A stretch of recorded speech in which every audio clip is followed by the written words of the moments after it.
Hoje o nosso conteúdo é muito importante e se fala muito pouco sobre isso, que é a inflamação crônica subclínica e a doença cardiovascular.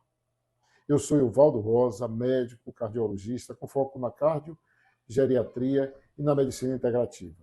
Hoje nós vamos falar algo que não aparece nos exames comuns, mas que pode ter uma influência muito grande nos nossos vasos, nas nossas artérias e de uma maneira lenta.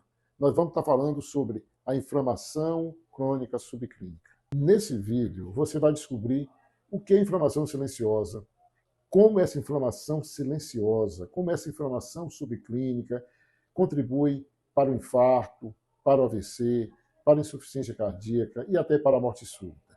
E o que a ciência traz de mais moderno, o que ela recomenda para avaliar essa inflamação e para controlar esse processo. A primeira questão é o que é a inflamação crônica subclínica. Diferente da inflamação aguda, aquela inflamação que se caracteriza por dor, febre, calor, por um inchaço no lugar da inflamação, a inflamação crônica ela é silenciosa e ela é persistente, não tem sintomas aparentes e às vezes ela persiste aí por décadas. E ela envolve a produção de citocinas pró-inflamatórias, como interleucina 6, fator de necrose tumoral, proteína C reativa. É como uma fagulha, é como um fogo aceso nas artérias, no endotélio vascular, alimentando o processo inflamatório e alimentando a doença aterosclerótica.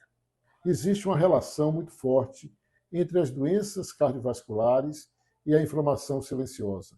Não existe mais dúvida sobre essa relação. A aterosclerose é hoje compreendida como uma doença inflamatória crônica da parede arterial, uma doença inflamatória crônica do endotélio vascular. A inflamação, ela também estabiliza as placas de gordura, estabiliza as placas de aterosclerose, provocando a ruptura na formação dessas placas. Isso pode levar ao infarto do miocárdio, pode levar a um acidente vascular cerebral ou até a morte súbita. Pacientes com colesterol controlado, com pressão controlada, ainda sofrem muito por uma inflamação crônica subclínica, por uma inflamação silenciosa que não foi diagnosticada. Muitos estudos científicos hoje mostram que reduzir a inflamação nas doenças cardiovasculares é tão importante quanto baixar o colesterol e quanto baixar a pressão arterial. Uma pergunta importante é como a gente avaliar a inflamação subclínica, já que ela é assintomática. Então, a avaliação ela se dá através de exames laboratoriais. Entre esses exames laboratoriais, o mais utilizado é a proteína C reativa ultrassensível. É muito importante e hoje já recomendado por algumas diretrizes. A interleucina 6, o fator de necrose tumoral, TNF-alfa, são outros exames também que podem ser realizados. Os níveis de ferritina, de homocisteína, também pode revelar para a gente o estado de inflamação crônica subclínica. Uma proteína C reativa ultrassensível persistentemente elevada prediz eventos cardiovasculares futuros, mesmo aqueles pacientes com nível de LDL controlado. A diretriz brasileira de dislipidemia, ela reconhece a inflamação como um fator de risco residual. E as diretrizes, ela recomenda a dosagem da proteína C reativa na estratificação de risco de alguns grupos de pacientes, aqueles com risco intermediário, aqueles pacientes com história familiar de doença arterial coronária precoce, ou seja, naqueles pacientes que têm uma história familiar importante de infarto, de AVC, e naqueles pacientes com síndrome metabólica, as diretrizes já recomendam a gente considerar a dosagem da proteína C reativa ultrassensível. A estratificação inflamatória ajuda a individualizar condutas preventivas e terapêuticas.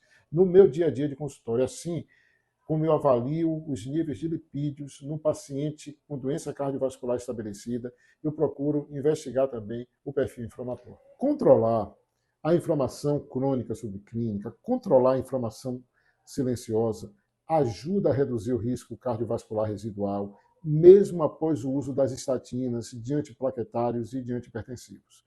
Então, esse é um pilar que nós não podemos esquecer na prevenção das doenças cardiovasculares, que é avaliar a inflamação crônica subclínica, avaliar a inflamação silenciosa. Algumas abordagens têm uma ação comprovada no combate à inflamação crônica subclínica. Entre essa abordagem, um estilo de vida anti-inflamatório. Quando eu falo de estilo de vida anti-inflamatório, eu estou falando de uma dieta saudável, uma dieta mais nos moldes mediterrâneos, o exercício físico regular, pelo menos 150 minutos por semana, parar o tabagismo, o sono de qualidade, uma redução do estresse crônico, tudo isso ajuda a combater a inflamação crônica subclínica. Um outro ponto importante também no combate da inflamação crônica subclínica é o controle das comorbidades, o controle do diabetes, o controle da dislipidemia, o controle da hipertensão arterial, o controle das doenças de origem autoimune. Todos esses controles das comorbidades ajudam também a combater a inflamação crônica subclínica. Essas estratégias são simples, mas acredite, tem um grande impacto na inflamação subclínica. A suplementação também, a suplementação com base científica, ela também tem um papel importante no controle da inflamação crônica subclínica, como, por exemplo, o uso do ômega 3, o uso da vitamina D, o uso do pré e probióticos, o uso da curcumina, do resveratrol, da quercetina e de outros polifenóis pode ter um papel também importante no combate da inflamação crônica subclínica. Chamando a atenção que a suplementação ela precisa ser individualizada, precisa ser prescrita por um profissional habilitado para isso, levando em consideração a deficiência, seja laboratorial ou clínica, desses suplementos. Para concluir, eu quero chamar sua atenção que na prevenção e no controle das doenças cardiovasculares, a gente precisa ir além do controle da pressão, precisa ir além do controle do colesterol, da glicemia, de parar de fumar. A gente precisa estar atento também à inflamação silenciosa, à inflamação crônica subclínica, que parece ser um elo perdido, parece ser algo que as pessoas não se preocupam, mas que nós precisamos voltar a atenção para a inflamação crônica subclínica, tanto na prevenção quanto no controle dos pacientes com as doenças cardiovasculares. Saber disso e ter cuidado com isso pode ajudar a salvar vidas e mudar o curso do envelhecimento cardiovascular.